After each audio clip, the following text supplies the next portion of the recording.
اعوذ باللہ من الشیطان الرجیم بسم اللہ الرحمن الرحیم۔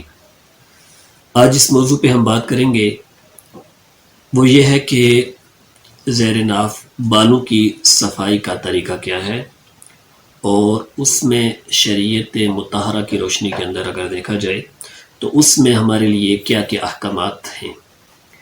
سب سے پہلی بات تو یہ ہے کہ یہ جو ہے یہ فطرت انسانی ہے۔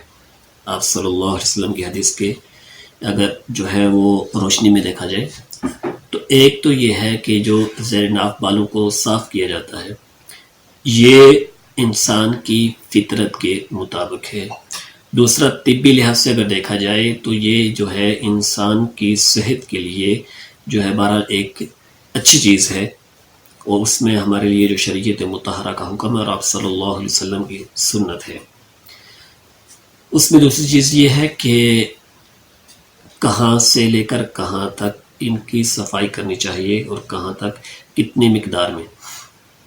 دوبارہ اس میں یہ ہے کہ جہاں تک دنوں کا تعلق ہے تو اس میں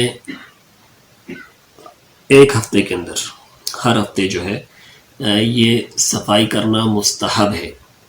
ہفتے میں ایک مرتبہ صفائی کرنا مستحب ہے، اور 40 دن سے زیادہ اگر 40 دن گزر جائیں اور 40 دن سے زیادہ ہو تو پھر ایسی صورت کے اندر یہ مکروہ ہو جاتا ہے۔ 40 دن سے زائد کی مدت نہ ہونے پائے، اگر زیادہ ہوگی تو یہ مکروہ ہوگا۔ دوسری چیز یہ ہے کہ اس کی جو حدود ہے کہ کہاں سے کہاں تک، تو اس میں شریعت کے اندر یا فقہ کے اندر جو ہے ایسی کوئی بھی حدود متعین نہیں ہے جو ایک ہی ہو۔ اس میں ہر ایک انسان جو ہے وہ خود دیکھ سکتا ہے کہ اس کو کتنی جو ہے سامنے کی جگہ جو ہے اس کو کتنی صفائی کرنی ہے۔ ایک تو یہ ہے۔ دوسرا یہ ہے کہ اس میں ان کو جو ہے وہ مونڈنا افضل ہے، اور کینچی کے ساتھ اگر تراش لیے جائیں تو یہ بھی بہتر ہے، اس میں بھی گنجائش ہے۔ اسی طرح اگر جو ہے جو کوئی کریم وغیرہ یا پاؤڈر وغیرہ جو استعمال کرتے ہیں تو اس میں بھی فقہ کے اندر جو فقہاء نے ایک صورت لکھی ہے چونے کے استعمال کی، تو اس کے اگر جو ہے وہ مد نظر اس کو رکھتے ہوئے دیکھا جائے تو ایسی صورت کے اندر یہ جو چیزیں ہیں ان کا بھی استعمال جائز ہے اور استعمال کر سکتے ہیں۔